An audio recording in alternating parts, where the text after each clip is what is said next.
지난달 2주 사이에 퀸즈, 브루클린 일대에서 총 4건의 차량 절도 사건이 발생한 가운데 범인이 잡히지 않아 경찰이 수사에 나섰습니다. 민권센터가 미주 한인 봉사교육단체 협의회 낙하색과 함께 내일 온라인 갈라를 개최합니다. 한인 밀집 지역인 퀸즈 플러싱 인근 윌레포인치에 2만 5천 명을 수용할 수 있는 대형 축구장이 건립됩니다. 트럼프 전 대통령이 당초 예고한 대로 어젯밤 2024년 대선 출마를 공식 선언했습니다. 아직도 코비드-19 변이가 활동하고 있습니다. 변이 예방을 위한 새로운 부스터가 준비되어 다행이죠. 새로운 이가 부스터가 준비되었습니다. 명중. 5세 이상의 모든 주민은 지금 부스터를 접종해야 합니다. 더 자세한 정보는 nyc.gov/vaccinefinder 또는 877829-4692로 전화 주십시오.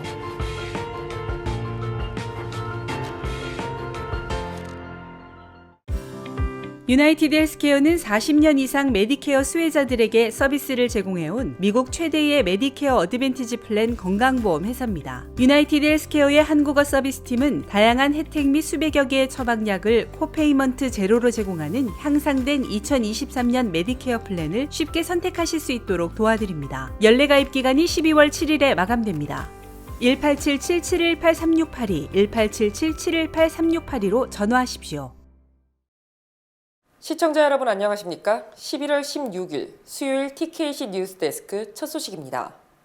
지난달 2주 사이에 퀸즈, 브루클린 일대에서 총 4건의 차량 절도 사건이 발생한 가운데 범인이 잡히지 않아 경찰이 수사에 나섰습니다.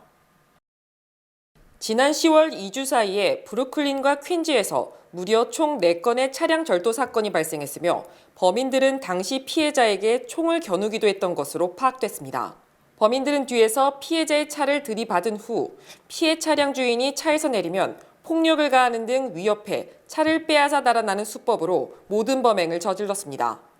범인들은 지난 10월 15일 오전 5시경에는 퀸즈 194번 스트릿과 112번 애비뉴의 교차로에서 2013년형 그레이 포드 세단 차량을 범행 표적으로 삼았고 이어 19일 오후 2시 15분경에는 플러싱의 31-21 린넨 플레이스에서 21일 2시 30분에는 브루클린 1159 엘튼 스트릿에서 2017년형 포드 세단을 27일 12시 30분경에는 브루클린 애틀란틱 애비뉴와 핸드릭스 스트릿 교차로에서 2017년형 그레이 BMW 세단을 훔쳤습니다. 경찰은 아직 범인을 검거하지 못했고 감시 카메라에 포착된 2명의 용의자를 공개해 수사에 나선 상태입니다. 민권센터가 미주 한인 봉사교육단체 협의회 낙하색과 함께 내일 온라인 갈라를 개최합니다. 민권센터가 내일 저녁 7시 30분 미주 한인 봉사교육단체 협의회 낙하색과 함께 온라인 갈라를 개최하는 가운데 민권센터 김갑송 국장은 어제 본사를 방문해 온라인 갈라에 대해 알리고 많은 분들의 관심을 부탁했습니다. 이 미주 한인 봉사교육단체 협의회는 지금 본부는 시카고에 있는데 매년 각 지역의 센터와 함께 조인트로 공동으로 갈라를 해요. 그래서 각 지역을 다녀요. 그리고 올해는 이제 민권센터와 같이 하기로 결정을 하고, 근데 이제 저희들은 올해까지는 온라인으로 지금 진행을 할 예정이라서 펀드레이징도 같이 해서 이제 둘로 나눠 가지는 그런 방식으로 이제 진행을 합니다. 이번 갈라에서는 시상식도 함께 준비되어 있는데 광주에 있는 유남봉 기념재단과 론김 뉴욕주 하원의원, 법률회사 및 라틴계 단체, 낙하색 소속 각 지역 센터들이 선발한 청년 활동가들이 수상자 명단에 올랐습니다. 저희들이 정치인들에게 상을 주는 건 이번이 처음이에요.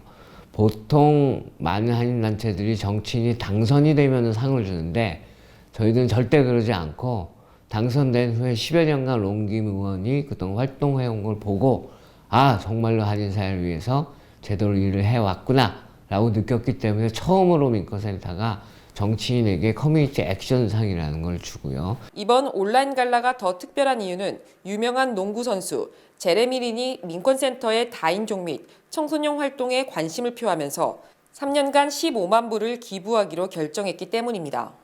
그래서 이제 저희들한테 설명을 듣고서 앞으로 3년간 총 15만 불을 기부를 하기로 했어요. 그래서 이제 저희들이 너무 고맙다고 편지를 보냈는데 저희들이 갈라를 한다는 소식을 듣고 이번에는 정말 제레미 린이 자기가 그럼 영상 메시지를 보내주겠다 해가지고 민권센터와 그 라카색의 이제 38주년 이 갈라를 축하해주고 또 특히나 이 청소년들을 돕는 단체이기 때문에 이번에 청년 액션상을 받는 그 청년들에게 격려의 말씀을 전해주고 했어요. 그래서 그게 저희들 갈라 영상에 담기게 될 예정입니다. 민권센터는 지난 가을부터 해오고 있는 식량 보급 활동 및 서류 미비 학생들을 위한 장학금 지급도 내년에는 더 확대할 예정이라고 밝혔습니다. 이번 민권센터 갈라 후원과 참여에 대한 정보는 웹사이트에서 확인 가능합니다. 한인 밀집 지역인 퀸즈 플러싱 인근 윌렛 포인트에 2만 5천 명을 수용할 수 있는 대형 축구장이 건립됩니다. 뉴욕시가 윌렛 포인트 재개발 계획의 일환으로 프로야구 뉴욕 매치의 구장인 시티필드 바로 옆에 관중 2만 5천 명을 수용할 수 있는 축구 경기장이 2027년까지 신축한다고 뉴욕타임스가 어제 보도했습니다. 이 개발 계획은 뉴욕시티 풋볼클럽이 주도하며 전체 공사비는 7억 8천만 달러에 달할 것으로 예상됩니다. 특히 이 축구 경기장 옆에 객실 250개 규모의 호텔과 아파트 등 주택 2,500채도 들어설 계획이어서 이 지역이 크게 활성화될 것으로 기대됩니다. 스타디움이 건설될 부지는 뉴욕시 소유이며 뉴욕시는 풋볼클럽에 매년 약 400만 달러의 렌트비를 받고 49년간 임대해주며 풋볼클럽이 원할 경우 임대 기간을 25년간 더 연장할 수 있습니다. 마리아 토레스 스피링건 뉴욕시 경제개발 담당 부시장은 퀸즈는 세계의 수도이며 향후 세계인의 스포츠인 축구의 성지가 될 것이다. 스타디움 건립에는 뉴요커의 세금은 단 한 푼도 투입되지 않으며 전액 풋볼클럽이 부담한다고 말했습니다. 트럼프 전 대통령이 당초 예고한 대로 어젯밤 2024년 대선 출마를 공식 선언했습니다. 트럼프 전 대통령은 어젯밤 플로리다주 마라라고 리조트에서 아메리카의 컴백이 지금 다시 시작된다며 미국을 다시 위대하게 하기 위해 오늘 밤 나는 대선 출마를 선언한다고 말했습니다. 트럼프 전 대통령은 2년 전 우리는 위대한 나라였고 곧 우리는 다시 위대한 나라가 될 것이라고 외쳤고 지지자들은 마치 콘서트장처럼 휴대전화를 흔들며 환호했습니다. 트럼프 전 대통령은 우리는 오염되고 있다. 이민자들을 공격하고 미국 도시들은 범죄가 들끓는 피해 소굴이라고 주장했습니다. 하지만 트럼프 전 대통령은 미국 선거제도에 문제가 있다고 비판하면서도 2020년 대선 결과를 부정하지는 않았으며 연방의사당 난동 등에 대해서도 언급하지 않았습니다. 어제 출마 선언에는 부인 멜라니아 여사와 트럼프 주니어 등 자녀들이 함께했지만 장녀 이방카는 트럼프의 거듭된 요청에도 불구하고 출마 행사에 참석하지 않았습니다. 트럼프 전 대통령의 출마 선언은 상당히 일찍 이루어진 것으로 중간선거 책임론의 출마 이슈로 덮으려 하는 것으로 풀이되며 드샌티스 등 경쟁 후보들에 대한 기선을 제압하려는 시도로 풀이됩니다. 한편 트럼프 전 대통령의 출마 선언은 보수 성향 언론사로 분류되는 폭스TV만 생중계했을 뿐 3대 방송사는 생방송을 하지 않는 등 점차 언론의 관심은 멀어지는 분위기입니다. 중간선거에서 트럼프 전 대통령에 대한 맹목적 지지가 약화된 가운데 공화당 텃밭 텍사스의 여론조사에서 론 드샌티스 플로리다 주지사가 트럼프 전 대통령을 앞섰습니다. 텍사스주 공화당위원회와 CWS 리서치가 지난 12일과 13일 텍사스주 유권자를 상대로 여론조사를 실시한 결과 오늘 공화당 대선 후보 경선이 치러지면 누구를 지지하겠느냐는 질문에 43%가 드샌티스 주지사를 꼽았습니다. 반면 트럼프 전 대통령을 뽑겠다는 응답자는 32%에 그쳤고 마이크 펜스 전 부통령은 5%, 니키 헤일리 전 유엔 대사 4%, 마이크 폼페이오 전 국무장관 1% 등으로 나타났습니다. 특히 만약 트럼프 전 대통령이 경선에 나오지 않으면 누구를 뽑겠느냐는 질문에 응답자의 66%가 드샌티스 주지사를 선택하는 등 압도적인 지지를 보였습니다. 이에 앞서 야후뉴스와 유고브가 전국 유권자를 대상으로 실시한 여론조사에서도 드샌티스가 42%로 35%에 그친 트럼프 전 대통령을 앞섰습니다. 공화당 하원 원내대표 케빈 메카시가 공화당 내 하원의장 지명 투표에서 승리했습니다. 어제 실시된 공화당 내 하원의장 후보 선거에서 메카시 원내대표가 188표를 획득, 31표에 그친 앤디 빅스 의원을 큰 표차로 누르고 하원의장 후보로 지명됐습니다. 이에 따라 메카시 후보는 내년 1월 실시될 하원의장 선거에서 민주당 후보를 누르고 하원의장에 당선될 가능성이 커졌습니다. 하지만 본회의 선거에서 하원의장이 되기 위해서는 과반인 218표를 얻어야 하기 때문에 빅스 의원을 지지한 당내 반대표를 흡수하지 않으면 어려움을 겪을 가능성도 배제할 수 없습니다. 한편 하원에서 소수당으로 전락한 민주당 역시 오는 30일 당내 경선을 통해 의장 후보를 선출할 예정이며 낸시 펠로시 하원의장의 은퇴 여부에 따라 후보군이 드러날 것으로 예상됩니다. 뉴욕시 옐로캡 택시 요금이 10년 만에 약 23% 남짓 인상됩니다. 뉴욕시 택시 리무진위원회는 15일 정례 회의를 열고 옐로캡과 차량 공유업체 요금 인상안을 심의, 만장일치로 인상을 승인했으며 올 연말 직전부터 적용됩니다. 이에 따라 옐로캡의 기본 요금은 현재 2.5달러에서 3달러 50센트, 20% 인상됐으며 60초 또는 시속 12마일로 0.2마일을 달릴 때마다 부과되던 추가 요금 50센트가 70센트로 40% 올랐습니다. 또 맨해튼에서 JFK 공항까지의 정액요금도 현재 52달러에서 70달러로 35% 인상됐고 러시아워 추가 요금은 1달러에서 2.5달러로 2.5배 인상됐습니다. 이에 따라 뉴욕시 평균 택시 요금은 15.97달러에서 19.62달러로 약 23% 정도 인상됩니다. 뉴욕시 택시 요금은 지난 2012년 17% 인상된 뒤 10년간 동결되면서 옐로캡 기사들이 생계난을 이기지 못해 자살하는 등 사회 문제가 된 상황입니다. 또 우버와 리프트 등 차량 공유업체 요금은 1분당 약 7%, 1마일당 약 24% 인상되며 30분간 7.5마일을 이용할 경우 요금은 27.15달러가 됩니다. 뉴욕시 택시 리무진위원회는 요금 인상안은 올 연말 직전부터 적용될 것으로 예상되며 휘발유 가격 인상, 택시 운영비 등을 고려할 때 요금이 인상돼야 옐로캡 기사들의 생계가 유지될 수 있다고 설명했습니다. 연방수사국이 중국 기업 바이트댄스의 인기 동영상 공유 플랫폼 틱톡이 미국의 국가안보에 위협으로 작용할 수 있다는 우려를 나타냈습니다. 블룸버그 로이터 통신은 크리스토퍼 레이 FBI 국장은 연방 하원 국토안보위원회에서 중국 정부가 틱톡 사용자 수백만 명의 데이터를 수집하고 추천 알고리즘을 통제하기 위해 틱톡을 활용하고 이를 통해 영향력을 행사할 수 있다고 밝혔습니다. 또 중국 정부가 틱톡을 이용해 수백만 대의 스마트폰 등 기기에 설치된 소프트웨어를 조정할 수 있다고 지적했습니다. 레이 국장은 중국 기업들이 정보 공유나 도구의 측면에서 중국 정부가 원하는 대로 해야 하므로 그것만으로도 크게 우려해야 할 이유가 있다고 강조했습니다.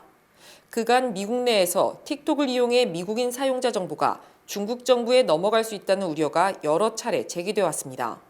공화당 소속 마르코 루비오 상원의원과 마이크 갤러거 하원의원은 최근 워싱턴 포스트 칼럼을 통해 틱톡 금지 법안을 마련할 계획이라고 밝혔습니다.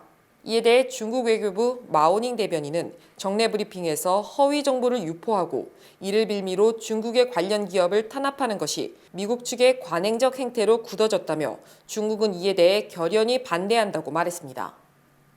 판화미술의 거장 전후연 작가의 전시회가 뉴저지 리버사이드 갤러리에서 열립니다.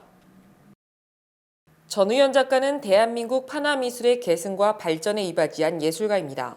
또 그는 주식회사 연미술의 대표이사로 삼성그룹 VIP 달력을 25년간 제작해왔습니다. 그의 작품은 꿈과 사랑에 대한 개념을 시적이고 추상적으로 표현해 세계적으로 인정받고 있습니다. 전 국립현대미술관 관장이었던 오광수 미술평론가는 그의 세계는 어린이의 일기에 있는 내용처럼 어린 시절의 순결함으로 점재되어 있다고 호평했습니다. 전우연 작가는 1973년 홍익대학교 예술학과를 졸업해 1984년 청와대 대통령실 디자인 고문이 되었고 1986년에는 88올림픽 기념 포스터 제작 작가로 선정됐습니다. 또 그는 1988년부터 14년간 홍익대학교 미술대학의 판화학과에서 강의했습니다. 전 작가의 전시회는 리버사이드 갤러리에서 11월 25일부터 내년 1월 5일까지 열립니다. 오프닝 리셉션은 26일 오후 4시부터 진행됩니다. 어제 폴란드 동부에 있는 우크라이나 접경 지역 마을 푸시보도프에 미사일 2발이 떨어지면서 민간인 2명이 사망했습니다. 러시아의 개전 이후 우크라이나에 대한 폭격이 단행되고 있는 가운데 폴란드에도 어제 오후 3시 40분께 미사일이 2발 떨어지면서 민간인 2명이 사망하는 사건이 발생했습니다. 이에 따라 폴란드 정부는 비상사태에 돌입했고 G20 정상회의에 참석하고 있는 바이든 대통령과 주요 7개국, 나토 정상들도 현지에서 긴급회의를 소집했습니다. 바이든 대통령은 이날 탄도 궤적을 보면 러시아에서 발사됐을 것 같지 않다고 밝혔으며 북대서양 조약기구 나토도 폴란드에 떨어진 미사일이 러시아의 공격을 막기 위해 우크라이나가 쏜 요격용 미사일일 가능성이 높다고 밝혔습니다. 이에 대해 안제이 두다 폴란드 대통령도 같은 입장을 보였습니다. 하지만 스톨텐베르그 나토 사무총장은 이번 미사일 폭발이 우크라이나의 잘못은 아니라며 러시아가 불법적인 전쟁을 계속하고 있기 때문에 그들에게 궁극적인 책임이 있다고 말했습니다. 이어 현재 조사가 진행 중이지만 러시아가 나토를 겨냥해 공격적인 군사행동을 준비하고 있다는 징후는 없다고 전했습니다. 본토를 떠나 타국에서 살아가는 공동체를 디아스포라라고 하는데 소설이나 영화에서도 그 이야기를 많이 다루기도 하죠. 이번에 미국 중간선거에서 연임에 성공한 한인 연방하원 의원들과 제1조선인의 인생 역정을 다룬 2편의 디아스포라 영화가 동시에 개봉해 눈길을 끌고 있습니다. 이주영 기자가 전해드립니다. 이탈리아 이민자 이야기인 대부에서 최근 입소문 흥행 중인 Everything Everywhere All at Once까지 할리우드 영화에서 디아스포라, 즉 이민자의 삶은 자주 등장하는 소재입니다. 근래엔 미나리나 파친코 같은 한인 이민자 이야기도 가세했습니다. 최근 상영 중인 2편의 다큐멘터리 영화 역시 한인 디아스포라를 다룹니다. 감독도 재미, 제1한인입니다. 초선은 이번 미국 중간선거에서 연임됐거나 연임이 확정적인 4명의 연방 하원 의원 등 한인 정치인 5명이 2020년 선거를 치르던 과정을 보여줍니다. 한인타운이 역사적으로 한국인이 당선된 분이 한 명도 없습니다. I think that's when our community really woke up and said, we need representation. 마침 올해는 한인타운을 초토화했던 LA 폭동 30주년. 영화는 지난 30년간 한인 이민자 공동체의 정치적, 사회적 변모를 들여다봅니다. 지난 6월 일본에서 먼저 공개됐던 수프와 이데올로기는 제1조선인의 신선한 삶을 보여줍니다. 일본에서 태어났지만 2차 대전 당시 미군 폭격으로 제주도에 피난 왔다가 4.3 사건을 겪고 다시 일본으로 밀항해야 했던 어머니의 파란만장한 일생을 딸인 감독이 10년에 걸쳐 카메라에 담았습니다. 자기가 나서 자란 나라를 애착을 느끼기 힘들고 또 부모님의 고향인 제주도에 가도 사상을 체험하고 정말 우리 어머니는 평생 고향을 가지고 싶었는데 못 가졌구나. 글로벌화한 세상에서 디아스포라는 이제 일상입니다. 우리 안에 타자, 타자 속의 우리. 한인 디아스포라를 통해 우리 자신을 들여다보기 좋은 영화들이 깊어가는 가을에 사색을 부르고 있습니다. SBS 이주영입니다. 주요 단신 전해드립니다. 지난 8월 29일 발사될 예정이었으나 연료 유출 등으로 4차례나 발사가 연기됐던 미국의 달 탐사선 아르테미스 1호가 오늘 새벽 1시 48분 성공적으로 발사됐습니다. 지난달 영국의 물가가 1년 전보다 11.1% 상승, 1981년 10월 이후 41년 만에 최악의 인플레이션을 기록했으며 12개월 연속 물가 상승 기록을 세웠습니다. 다음 주 23일부터 27일까지 땡스기빙 데이 연휴에 50마일 이상 여행을 떠나는 사람이 5,460만 명에 달할 것으로 예상되며 이는 팬데믹 이전의 98%에 달하는 것입니다. 뉴욕 시간 오늘 새벽 5만만을 통과 중이던 이스라엘 소유 대형 유조선이 정체불명의 드론 공격을 받아 배에 큰 구멍이 뚫렸지만 다행히 인명 피해는 발생하지 않았습니다. 지난달 로스앤젤레스와 롱비치 등 캘리포니아 남부 항만의 컨테이너 하역량이 63만 개로 1년 전보다 26% 줄었으며 지난 2020년 5월 이후 가장 적은 것으로 집계됐습니다. 뉴욕시 검시관 사무소 앰뷸런스 기사로 일하는 49세 남성이 지난 8월 9일 사망자의 루이비통 핸드백을 훔친 혐의로 경찰에 체포됐습니다. 지난 13일 뉴저지주 링우드의 야산에서 흑곰 4마리가 올가미에 걸려 숨진 채 발견돼 환경보호국 경찰들이 수사에 나섰습니다. 골드만삭스가 사내 성차별 문제 등을 제기한 여성 전직 임원에게 합의금으로 1,200만 달러를 지급했다고 블룸버그 통신이 보도했습니다. 이상으로 11월 16일 수요일 TKC 뉴스데스크 여기서 마치겠습니다. 시청해주신 여러분 고맙습니다.